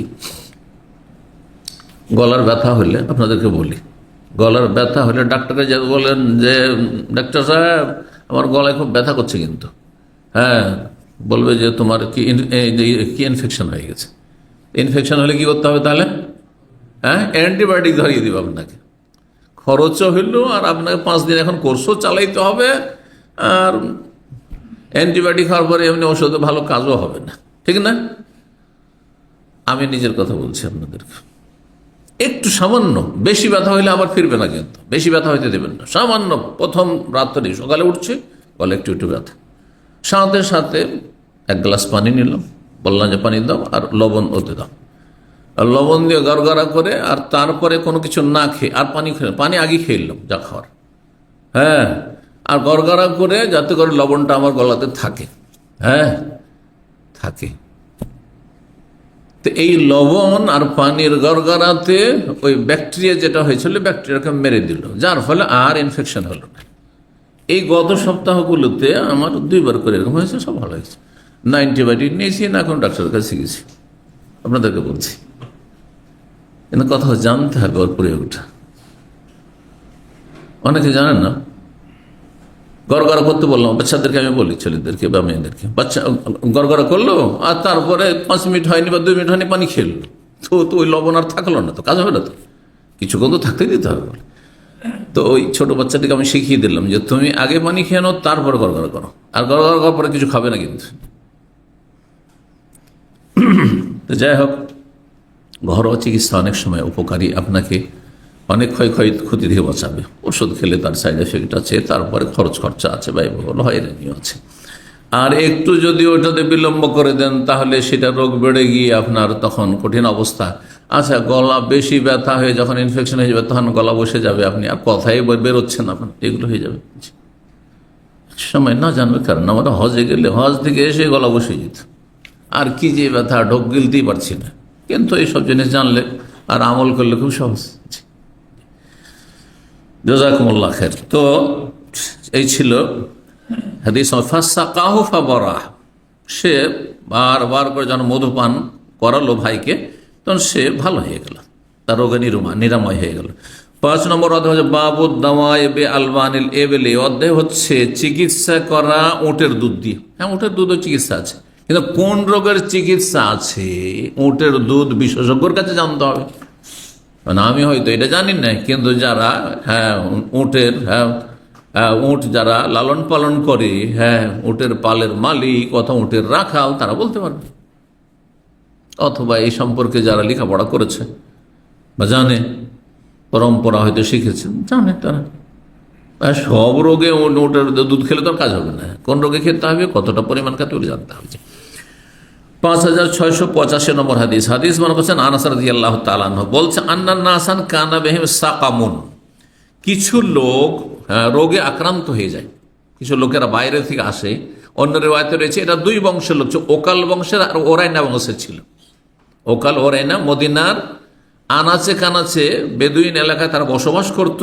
এরা প্রথম ইসলাম গ্রহণ করলো, ইসলাম গ্রহণ করে তখন মদিনায় থাকতে লাগলো, হিজরত ফরজ ছিল, চলে আসলো। আসার পরে মদিনার আবহাওয়া প্রথম দিকে খুব খারাপ ছিল, এর আগে কয়েকবার হাদিস গিয়েছে। আর অসুস্থ হয়ে গেল মদিনা, অসুস্থ হয়ে গেল। তখন নবী সাল্লাল্লাহু আলাইহি ওয়াসাল্লামের কাছে অভিযোগ, ইয়া রাসূলুল্লাহ, মদিনার আবহাওয়া, গ্রামের আবহাওয়া ভালো, দেখেন গ্রামে উন্মুক্ত আবহাওয়াতে যারা গ্রামে বাস করেছেন ভালো করে জানেন শরীর স্বাস্থ্য ভালো থাকে, কিন্তু শহরে রোগ বেশি, অনেক বেশি রোগ বেশি, চিকিৎসার ব্যবস্থাও বেশি ভালো আছে, তো রোগও বেশি আছে। জি, উন্মুক্ত কোনো ভালো বাতাস পাওয়া যায় না। জি, 24 ঘন্টা সেখানে ধুলো বালি ধোঁয়া ইত্যাদি আর দূষিত আবহাওয়া, এক কথায়। তো যাই হোক, এরা রোগে আক্রান্ত হয়ে যায়, এসে বললো, ইয়া রাসূলুল্লাহ আওয়েনা ওয়া আতএমনা, আমাদেরকে আশ্রয় দেন এবং আমাদেরকে খাবারের ব্যবস্থা দেন। আমাদের বাড়ি নেই, ঘর নেই, আমাদের থাকার জায়গা নেই, থাকার জায়গা দেন এবং আমাদেরকে খাদ্যের ব্যবস্থা দেন। ফালামা অসুস্থ হয়েছিল, ফালামা সাহু, যখন এরা সুস্থ হলো, একটু প্রথম মদিনা এসে অসুস্থ হয়ে যায়, সুস্থ যখন হইল তখন বললো, ইন্নাল মাদিনাতা ওয়াখিমাতুন, মদিনার আবহাওয়া অনুকূলে না, মানে শরীরের পক্ষে না, অনুকূলে না, আবহাওয়া খুব খারাপ ছিল। নবী সাল্লাল্লাহু আলাইহি ওয়াসাল্লাম দুয়ার বরকতে মদিনার আবহাওয়া ভালো হয়েছে, মক্কার আবহাওয়া আগে থেকে ভালো ছিল। তো বলছেন যে ওই লোকেরা বললো যে মদিনার আবহাওয়া অনুকূলে না। তখন নবী সাল্লাল্লাহু আলাইহি ওয়াসাল্লাম তাদের কি করে, আনজালাহুমুল হাররা, হাররা নামক এলাকায় তাদেরকে পাঠিয়ে দিলেন বা থাকার ব্যবস্থা করে দিলেন। ফি জাউদিন লাহু, নবী সাল্লাল্লাহু আলাইহি ওয়াসাল্লামের বাইতুল মালের বা সাদাকার কিছু উট ছিল, সেই উটের পালে, মাঠে ঘাটে মদিনার বাইরে উট ছিল, সেই উটের পালে ওখানেও বলেন যে ওখানে থাকোগা। আর ওখানে উটের রাখাল নবী সাল্লাল্লাহু আলাইহি ওয়াসাল্লামের যে ছিল, রাখাল ছিল। ফাকালা, নবী সাল্লাল্লাহু আলাইহি ওয়াসাল্লাম বল, ইশরাবু মিন আলবানিহা, আর সেখানে তোমরা উটের দুধ পান করো। উটের দুধ পান করলে তোমরা সুস্থ থাকবে, সুস্থ থাকবে মদিনার বাইরে থাকলে। আর উটের দুধ পান করলে তোমরা রোগ থেকে মুক্তি লাভ করবে বা সুস্থ থাকবে। যখন এরা সুস্থ, ফালাম্মা সাহু, ওখানে গিয়ে উটের দুধ পান, এখানে আর উটের পেশাবের কথা নেই, কিন্তু অন্য হাদিসে রয়েছে যে ওদেরকে বলেছেন তোমরা উটের দুধ খাও আর কি করো, পেশাবও খাও। এই ক্ষেত্রে পেশাবের অধ্যায় আসছে, তখন বর্ণনা করবো যে পেশাব দিয়ে চিকিৎসা করাতে পারবেন কিনা, তখন মাসলা বলবো। দুধের ক্ষেত্রে তো কোনো আপত্তি নেই, দুধ চিকিৎসা হতে পারে, কিন্তু সবার জন্য যে চিকিৎসা হবে, সব রোগের চিকিৎসা হবে তাও জরুরি নয়, পরিমাণ সেখানে হইতে হবে। তো যাই হোক, রোগ নির্ণয় করতে হবে যে কোন রোগে সেটা চলবে। যখন তারা সুস্থ হয়ে পড়লো, কাতালো রাইয়ান নবী, তখন নবী সাল্লাল্লাহু আলাইহি ওয়াসাল্লামের যে সাদাকার উটের রাখাল ছিল তাকে তারা হত্যা করে দিল। মনে শয়তানি ঢুকে গেল, লোভ সামলাইতে পারল না। হ্যাঁ, লোভ মানুষকে ধ্বংস করে। যে এই রাখালকে হত্যা করে দিলে আর মাঠে আছে কেউ খবরও পাবে না, আর এই উটগুলিকে আমরা ডাকাতি করে নিয়ে চলে যাব। ডাকাতি করে দিল তারা, রাখালকে হত্যা করে দিল। ওয়াস্তা খুজাউদ্দাহ, এবং নবী সাল্লাল্লাহু আলাইহি ওয়াসাল্লামের উটগুলিকে তারা হাঁকিয়ে নিয়ে পালাতে শুরু করলো, পলায়ন করলো। ইস্তাকা মানে হাঁকিয়ে নিয়ে যাওয়া। ফাবাসাফি আসা, নবী সাল্লাল্লাহু জানতে পারলেন যে এমনটা কাজ করেছে এরা। তখন তাদের পেছনে ধাওয়াকারীদেরকে প্রেরণ করলেন যে ধরো এদেরকে, যেখানে ধরে নিয়ে আসো।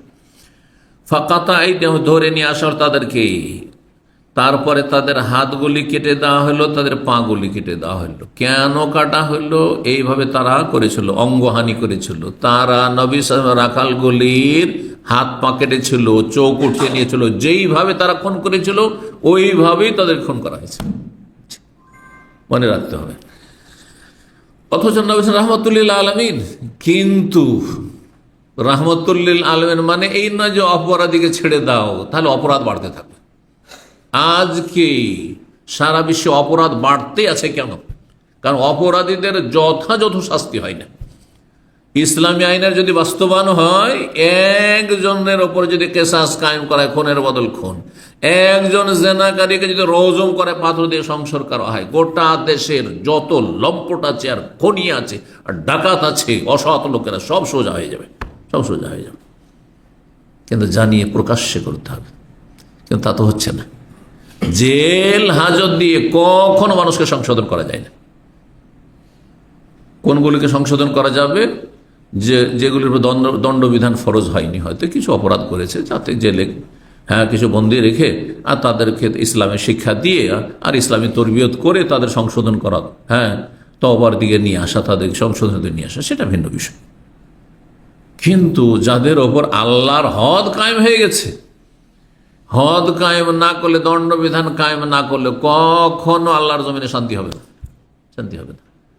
অমুসলিমেরা যদি ইসলামের দণ্ডবিধানটা নিয়ে নিত, অন্য অন্য বিধান না নিয়ে, তবু আল্লাহর জমিনে শান্তি হয়ে যেত। মানব রচিত বিধান না নিয়ে এসে, অসার বিধান না নিয়ে এসে, আর এ মানব রচিত বিচার আদালত না নিয়ে এসে ইসলামী আদালত যদি কায়েম করতো, তো অমুসলিম দেশেও শান্তি হয়ে যেত। আজকে মুসলিম দেশে প্রতিদিন শত শত খুন হইতে আছে, শত শত লোকের চাঁদাবাজি হইতে আছে, লুটপাট হইতে আছে, কি যে জুলম অত্যাচার চলছে, আর জেনা ব্যভিচার হইতে আছে। কিসের জন্য? কারণ কোনো বিচার নেই, এগুলো বিচার নয়। প্রথম কথা, বিচার যে মানবরচিত বিধানের বিচার, সেই বিচারই কায়েম হয় না। এই জন্য আমাদের একজন ওস্তাদ মদিনা ইউনিভার্সিটিতে পড়াতেন, আল্লামা ডক্টর শেখ মোহাম্মদ জিয়াউর রহমান আজমি, তার নাম শুনেছেন। তিনি যেহেতু সমস্ত হাদিসগুলি, যে কুতুবুস সিত্তা, সবগুলি হাদিসকে এক জায়গায় জমা করেছে, আল জামে ও শামিল, তো সেই কিতাবটির কথা সোশ্যাল মিডিয়াতে প্রচার হয়েছিল, তো সেই জন্য ওনাকে হয়তো জানেন। উনি আমাদের সরাসরি ওস্তাদ, জি, মদিনা ইউনিভার্সিটির হাদিস পড়েছি ওনার কাছে। আর উনি একসময় হিন্দু ছিলেন, 18 বছর বয়সে ইসলাম গ্রহণ করে। তারপরে ভারতের দক্ষিণ ভারত মাদ্রাজ থেকে, সেখান থেকে লেখাপড়া করে মদিনায় ভর্তি হন। মদিনা থেকে পাশ করার পরে তিনি মিশর থেকে তিনি মনে হয় মাস্টার্স বা পিএইচডি করেছেন, মলকরায় একটি মাস্টার্স করেছেন মনে হয় ইয়েতে মিশরে, আর তারপরে পিএইচডি করেছেন মক্কা সম্ভবত। তো ওনার কাছে লেখাপড়া করেছি। তো উনি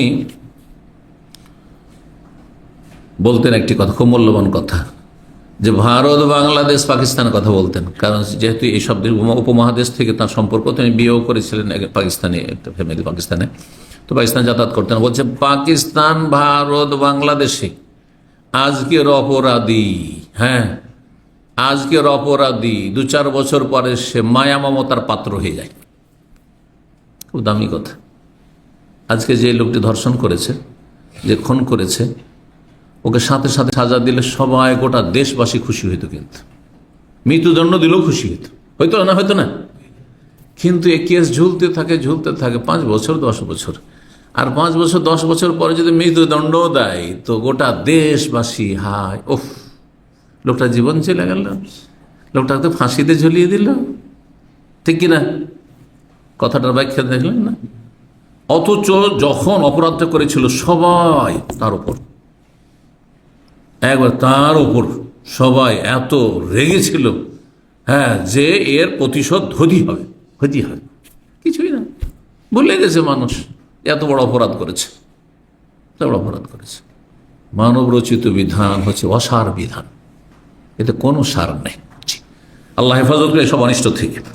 মুসলিম জাতিকে আল্লাহ বুঝার তৌফিক দান করুন এবং আল্লাহ শক্তিশালী করেন, এদের ইমানকে শক্তিশালী। এরা আসলে দণ্ডবিধানে বিশ্বাসী নয়, তো কেমন করে বাস্তবায়ন করে? মুশকিলটা এটি।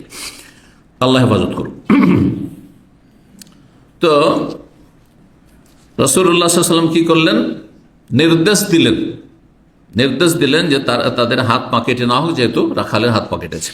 ওয়াসামারা আয়ুনাহুম, তাদের চোখগুলি ফুঁড়ে দেওয়া হইল, বা চোখগুলি উপড়ে নেওয়া হইল, উঠিয়ে ফেলা হলো। কারণ ওইভাবেই করেছিল, ওইটাই করেছিল, যেমনটা করেছে তেমন করা হলো।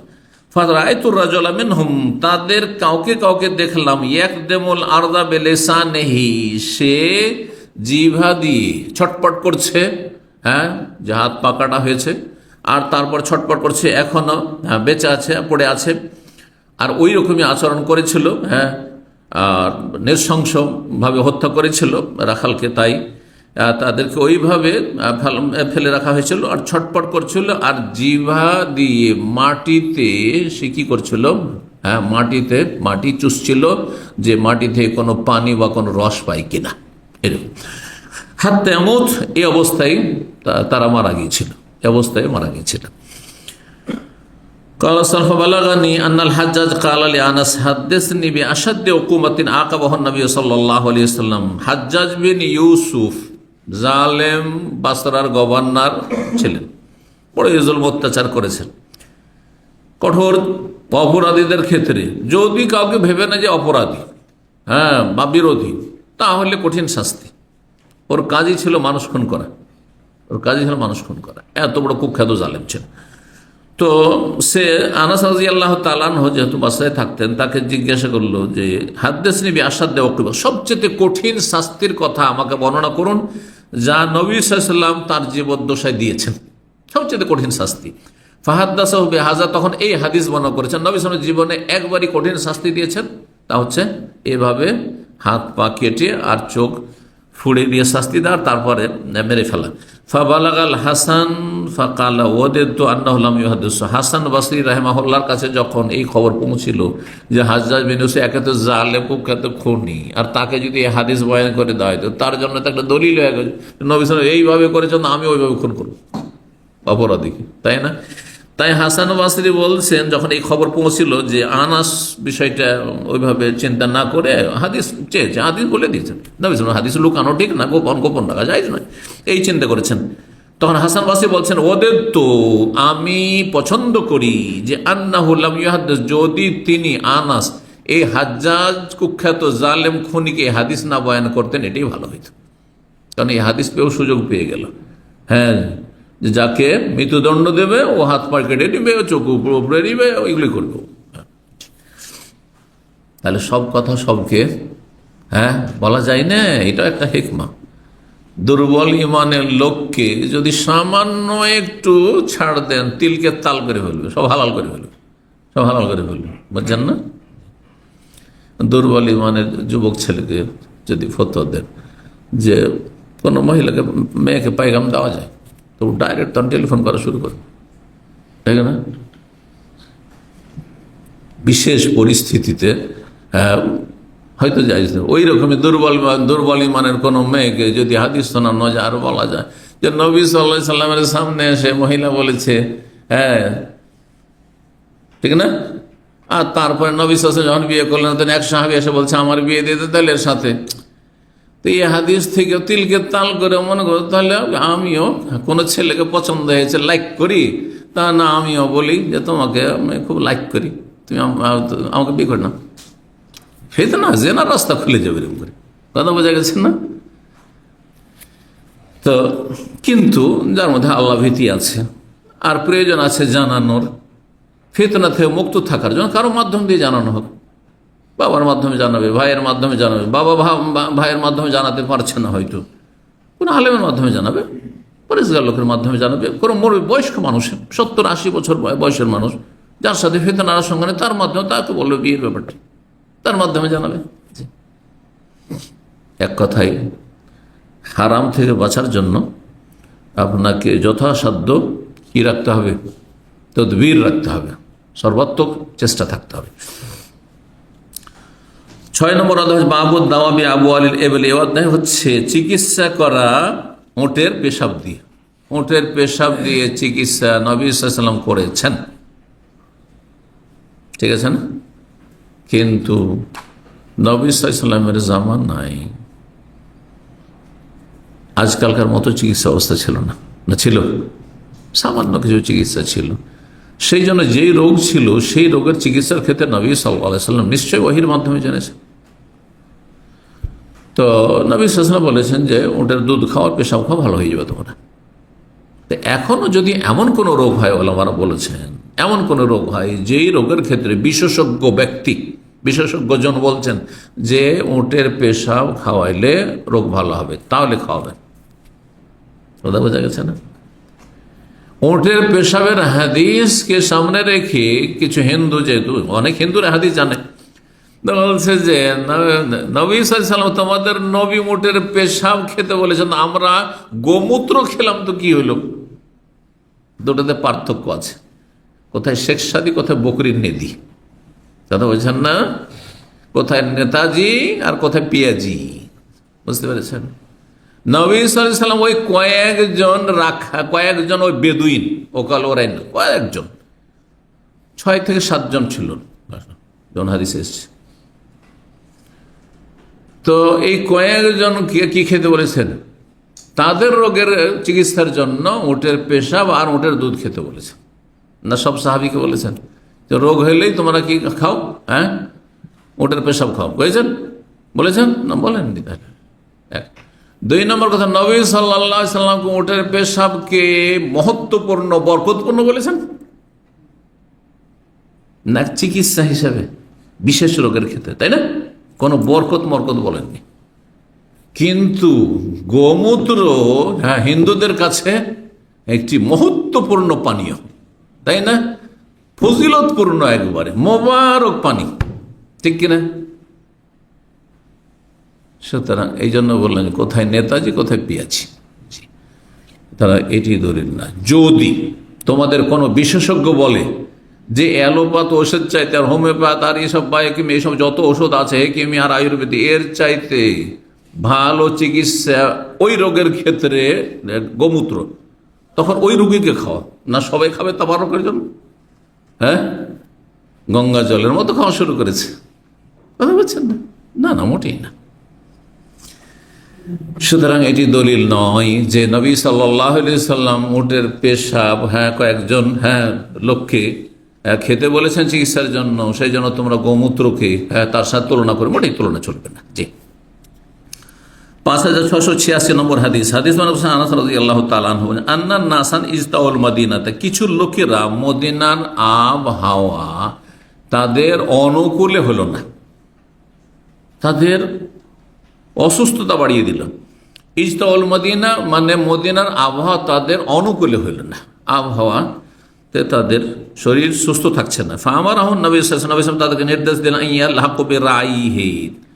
আমার রাখাল রয়েছে ওই বাইতুল মালের উটের, ওই রাখালের সাথে তোমরা মিলিত হও। আর ইয়ানিল এবল যে উট চড়াচ্ছে, ফায়াসাব মিন আলবান ও আবু আলু, আর সেখানে গিয়ে উটের দুধ এবং উটের পেশাব পান করো। ফাল্লাহি খুব রাই নবী সাল্লাল্লাহু আলাইহি ওয়াসাল্লাম রাখালের সাথে তারা মিলিত হইল। ফাশারে মিন আলবান ও আবু আলিহা, সেখানে গিয়ে দুধ এবং পেশাব পান করলো উটের। হাত্তা সালোহাত আবদানম, তারা একবারে সুস্থ হয়ে গেল, বেশ সুস্থ হয়ে গেছে। ফাকাতালুর রাইয়া, মানুষের শরীর বেশি সুস্থ থাকলে পাপের সম্ভাবনা বেশি থাকে, এই হাদিসটা এর প্রমাণ করে। এই জন্য রমজানে রোজা অবস্থায় মানুষের পাপের দিকে মনই যায় না, কারণ সারাদিন যে পেটটা খালি আছে, হ্যাঁ, শরীরের টান পড়েছে, খাবারের টান পড়েছে, আর আপনার পানির টান পড়েছে, তখন মন মেজাজ একেবারে ঠান্ডা। বুঝতে পারছেন না? কোনো গুনার দিকে মন যায় না, পরীক্ষিত জিনিস এটা। কিন্তু যত বেশি খাবেন, ঘন ঘন যত বেশি পান করবেন, তত বেশি কুপ্রবৃত্তি আপনার মাথা চাড়া দেবে। আল্লাহ পরীক্ষিত জিনিসটি। পেটকে খালি রাখেন, হ্যাঁ, তো আপনি নমনীয় থাকবেন, মন মেজাজ ভালো থাকবে, পাপের দিকে মন যাবেন না। আর ভালো ভালো খাবার খাবেন, একেবারে দামি দামি খাবার খাবেন, যেখানে সেখানে যখন খেলেন একবারে এমন করে খেলেন যা চলতে পারছেন না, তাহলে পাপ বেড়ে যাবে, পাপ বেড়ে যাবে। শুধু শরীর বাড়বে না, পাপও বেড়ে যাবে। জি, ইমাম ইবনুল কাইয়িম রাহিমাহুল্লাহ এই কথাগুলি খুব সুন্দরভাবে উপস্থাপন করেছেন, হ্যাঁ, হাদিসের আলোকে, যে মানুষের পাপ বাড়ায়, হ্যাঁ, অতি ভোজন, খুব বেশি খেলে, অতি বেশি খেলেই তখন মানুষের পাপ বেড়ে যায়।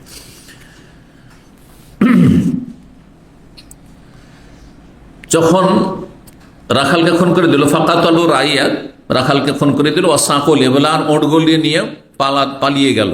ফাবালাগান নবী সাল্লাল্লাহু আলাইহি ওয়াসাল্লামকে এই সংবাদ যখন পৌঁছিল, ফাবা আসাফি, তাদের তল্লাশির জন্য এক দলকে প্রেরণ করলেন। ফাজিয়া, তাদেরকে ধরে নিয়ে আসা হলো। ফাকাত আইদিয়াহু, তাদের হাতগুলিকে কেটে দেওয়া হুকুম দেওয়া, অন্য হাদিস হুকুম দেওয়া রয়েছে, এখানে কাটার কথা রয়েছে। যিনি কাটেননি কিন্তু কাটার হুকুম দিয়েছেন, তার সাথে এখানে সম্পৃক্ত করা হয়েছে। হয় কি হয় না? জি, এটা ভাষার অলংকার। আমরা যারা বাড়ির মালিক, এই বাড়িটা আমি বানিয়েছি বলছেন না, আপনি বানিয়েছেন, রাজমিস্ত্রি বানিয়েছেন, তাহলে রাজমিস্ত্রি বানিয়েছি, কিন্তু সবাই বলে বাড়ি আমি আমি আমি তৈরি করেছি, ঠিক না? ঠিক ওই রকমই। তো নবী সাল্লাল্লাহু আলাইহি সাল্লাম হাত কেটে দিলেন তাদের, মানে কাটা নির্দেশ দিয়েছিলেন। ও আরজুলাহুম, তাদের পাগুলি কেটে দেওয়ার নির্দেশ দিলেন। ও সামারা আয়ন, তাদের চোখগুলিকে ফুঁড়ে দেওয়ার নির্দেশ দিয়েছিলেন। ইবনে সিরিন রাহিমাহুল্লাহ বলছেন, আন্না যালিকা কানা ক্বাবলা আন তানজাল হুদুদ, এই ঘটনাটি ঘটেছিল ইসলামের যে দণ্ডবিধান রয়েছে অপরাধের ওপর, বিভিন্ন অপরাধের ওপর দণ্ডবিধানের আয়াতগুলি নাজেল হওয়ার আগের ঘটনা। মানে কেসাসের যায়, কুতিবা আলাইকুমুল কিসাস সূরা এ বাকারায়, তারপরে আপনার ওই চুরি ডাকাতি, ইন্নামা জাযাউল্লাযী ইউহারিবুনা আল্লাহ ওয়া রাসূলাহু ইয়াসআউনা ফিল আরদি ফাসাদান, এই আয়াতগুলি নাযিল হওয়ার আগের হুকুম তিনি তার ধারণায় বলেছেন, সেটি হতেও পারে তার ইজতিহাদ, এটি তার ব্যাখ্যা। আবার ওই আয়াতে এই হাত পা কাটার কথা রয়েছে। ডাকাতদের যদি সরকার মনে করে যে এমন ডাকাত, কুখ্যাত ডাকাত, যে তার অপরাধ, হ্যাঁ, সীমাহীন অপরাধ আছে, সুতরাং ইন্নামা জাযাউল ইউহারিবুনা আল্লাহ ওয়া রাসূলাহু ইয়াসআউনা ফিল আরদি ফাসাদান আন ইউকাত্তালু, হয় তাদেরকে হত্যা করবে, আও ইউসাল্লু, অথবা সুলে চড়াবে, আও তুকাত্তা আইদিহিম ওয়া আরজুলুহুম মিন খিলাফ, অথবা তাদের হাত পাগুলিকে কেটে ফেলবে বিপরীতভাবে, মানে ডান হাত হলে বাম পা, আর বাম পা হলে ডান হাত, এইভাবে। আও ইউনফাউ মিনাল আরদ, অথবা যদি দেখা যায় না অপরাধ ওই ধরনের না, এই অপরাধে দেশ থেকে বিতাড়িত করে দাও। আজকাল দেশ থেকে বিতাড়িত করলে দেশের যারা শত্রু আছে তারা তো আশ্রয় দিয়ে দিবে, আর সেখান থেকে আরো বেশি দেশের ক্ষতি করার চেষ্টা করবে, যেমনটা হচ্ছে না, বাইরে থেকে ক্ষতি করছে দেশের, হ্যাঁ, নাশক তখন কাজ বাইরে থেকে লাগিয়ে রেখেছে নিজের লোক। তো এইরকম সুযোগ না দিয়ে তখন করবে, ওর জায়গায় হচ্ছে জেল, বন্ধ রাখা জেলে। এর আরেকটি ব্যাখ্যা হইতে পারে, অনেক সময় পানিশমেন্ট সরকার যদি মনে করে যে তার নাগরিকত্ব ছিনিয়ে নেওয়া, অপরাধী দেশদ্রোহী, সুতরাং নাগরিকত্ব ছিনিয়ে নাও, সেটি এটিও ইসলামের বিধান হইতে পারে এই আয়াতের আলোকে। যাই হোক, তো এই ছিল হাদিস। 7 নম্বর অধ্যায় বাবুল হাব্বাতি সৌদা। এই অধ্যায় হচ্ছে হাব্বা মানে দানা আর সৌদা মানে কালো। তো কালো দানা মানে কালা জিরা বা কালো জিরা। কালো জিরা সম্পর্কে, তার ফজিলত মহত্ব সম্পর্কে 5687 নম্বর হাদিস মনে করেন খালিদ বিন সাদ, তিনি বলছেন খারাজান্না, আমরা কোনো অভিযানে বেরিয়েছিলাম, যুদ্ধের সফর ছিল। ও মানা গালিব বিন আবজার, আমাদের সাথে গালিব বিন আবজার নামক এক ব্যক্তিও গিয়েছিল। ফামারিজা ফিত্তারি, কিন্তু পথি মধ্যে সে অসুস্থ হয়ে পড়ে। ফাকাদিমনা আল মাদিনা ওয়া হুয়া মারিজুন, তখন আমরা মদিনা ফিরে আসলাম অসুস্থ অবস্থায়। তার ওই যে রাস্তাতে অসুস্থ হয়েছিল, তারপরে ফিরে আসলাম তো অসুস্থই ছিল সে।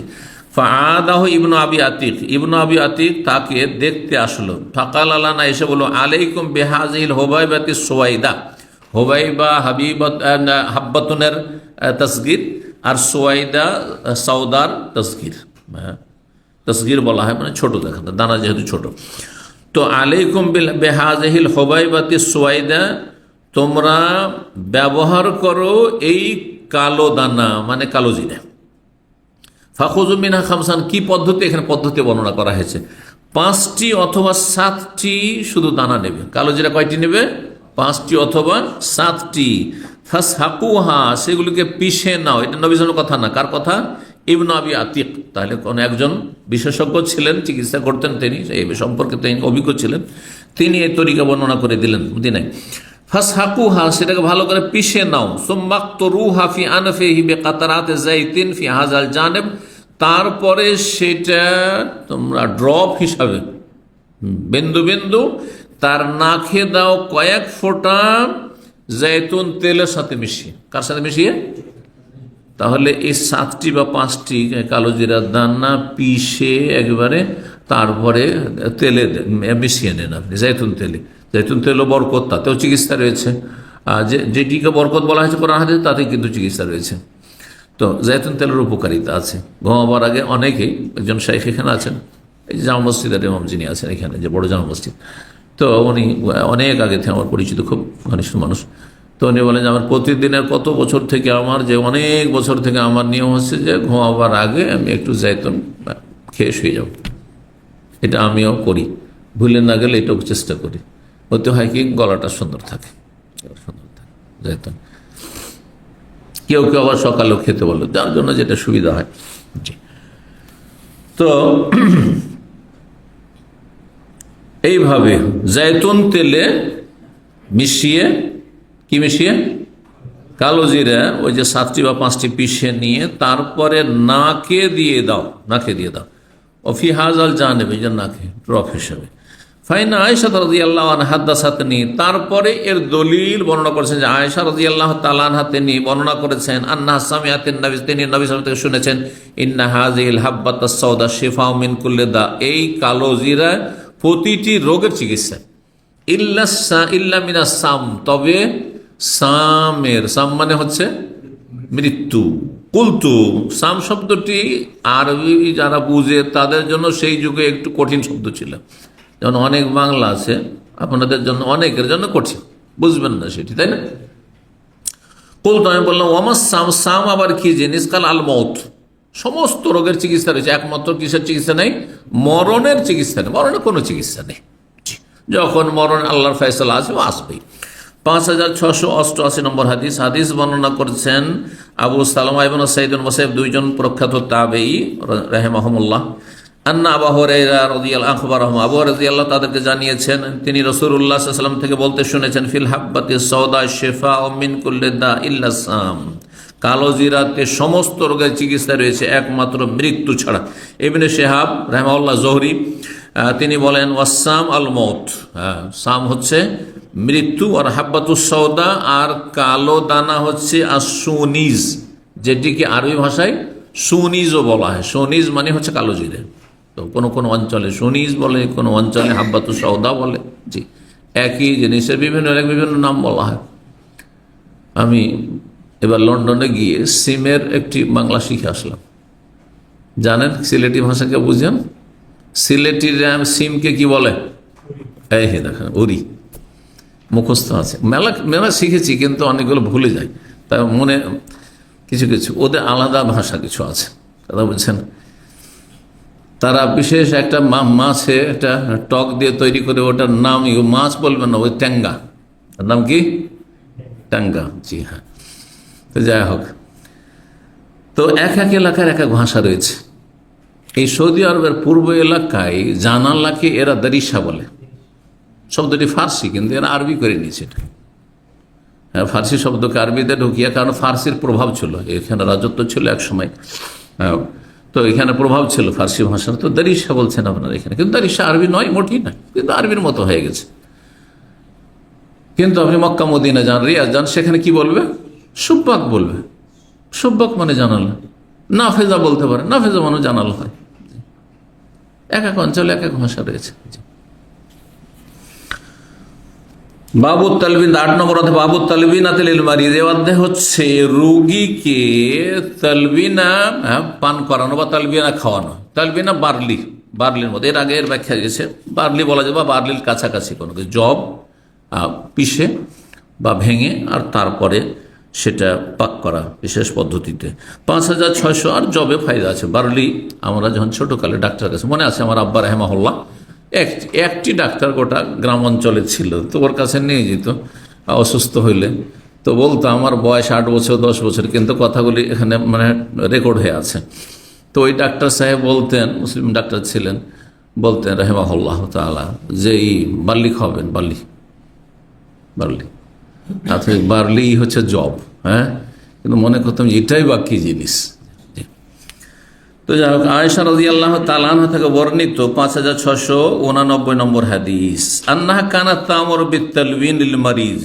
মা আয়েশা রাদিয়াল্লাহু তাআলা তার পরিবারের কোনো সদস্য যদি অসুস্থ থাকতেন, তাহলে তাকে তালবিন, বার্লি খাওয়াবার নির্দেশ দিতেন, মানে জব দিয়ে তৈরি করে, জবের হালুয়া। ওয়ালিল মাহজুনে, এইরকমই শোকার্ত, আলাল হালেক মানে আলাল মাইয়িত, মৃত ব্যক্তির জন্য যে শোকা হতো, জি, শোকার্ত ব্যক্তি যার শোক দুঃখ কষ্ট রয়েছে, তাকেও খাওয়াইতে বলতেন। এতে কি হয়? মনটা হালকা হয়, মনে প্রশান্তি হয়, শারীরিক মানসিক শান্তি হাসিল হয়। ওয়াকানাত তাকুল, আর তিনি বলতে, ইন্নি সামিআতু রাসূলুল্লাহ সাল্লাল্লাহু আলাইহি ওয়াসাল্লাম ইয়াকুল, আমি রাসূলের বলতে শুনি, ইন্নাত তালবিয়াতা তুজিম্মু ফুয়াদ আল মারিজে, তালবিনা নামক খাবার অসুস্থ ব্যক্তির অন্তরে প্রশান্তি নিয়ে আসে। ওয়াতাযহাবু বিবাযিল হুজনে, কিছু কিছু শোককে দূরীভূত করে, কিছু কিছু মানুষের শোক আর দুঃখকে দূর করে। 5690 নম্বর হাদিস, মা আয়েশা রাদিয়াল্লাহু তাআলা আনহা বর্ণনা করেছেন একই রকমের কাছাকাছি, আন্নাহা কানাত তা'মুরু বিত-তালবিনা, তালবিনা খাওয়াতে বলতেন তিনি। ওয়াতাকুর বলতেন, হুয়াল বাগীযুন নাফিউ, সেটি অপছন্দনীয় কিন্তু উপকারী। এখন অনেক খাবার আছে বাচ্চারা পছন্দ করেন না, কিন্তু আমাদেরকে জবরদস্তি অনেক সময় চাপ দিয়েও খাওয়াইতে হয়। অপছন্দনীয়, বাগীজ মানে ঘৃণিত, সবার কাছে নয়, বড়দের কাছে না, কারণ বড়রা বুঝে এর ফায়দা, সেই জন্য। অপছন্দনীয়, বাগীজ মানে আর নাফে কিন্তু উপকারী। অপছন্দনীয় উপকারী মেলা খাবার আছে। আমার বাসায় আলহামদুলিল্লাহ হয়, কি বলছে, যেটা স্যুপ, রমজান মাসে ইফতার ক্যাম্পে যারা আমার সাথে খেয়েছেন, স্যুপ নিয়মিত মোটামুটি থাকেই। তো বিভিন্ন জায়গায় বিভিন্ন দেশে গিয়ে আমি স্যুপটাকে পছন্দ করি, তো স্যুপটা আমি রাখি আমার কোর্সে, খুব কমই হয় যে থাকে না হয়তো কখনো। তো এতে হয় কি, শরীরটা হালকা থাকলো, পেট হালকা থাকলো, ওতে একটু ক্ষুধা মিটে গেল, রাত্রিবেলা ওইটুকু হয়ে গেল, ব্যাস। হ্যাঁ, খাদ্য পানীয় দুটোই কাজ করলো, তো স্যুপ খাই। তা আমার এক ছেলে আছে, হাদাহুল্লাহ, 3 নম্বর ছেলে, আপনারা জানেন, ওকে খাওয়াইতে পারবেন না, ওর মা তো পারবে না, কারণ ওর চাপে তো আসবে না, কিন্তু আমি কখনো ও চাপ চুপ দিয়ে খাওয়াই। ওই যে আল বাগীযুন নাফে, অপছন্দনীয় কিন্তু উপকারী। আমি ওকে বলি, এটা খাও, তোমার শরীরে এনার্জি থাকবে, তোমার যে ঠান্ডা লেগে যাচ্ছে, সর্দি কাশি যখন তখন হয়ে যাচ্ছে, এটা কখনো হবে না। হ্যাঁ, এটা হবে না। কিন্তু সবাই পছন্দ করে নিতে পারছে না, পছন্দ করছে না।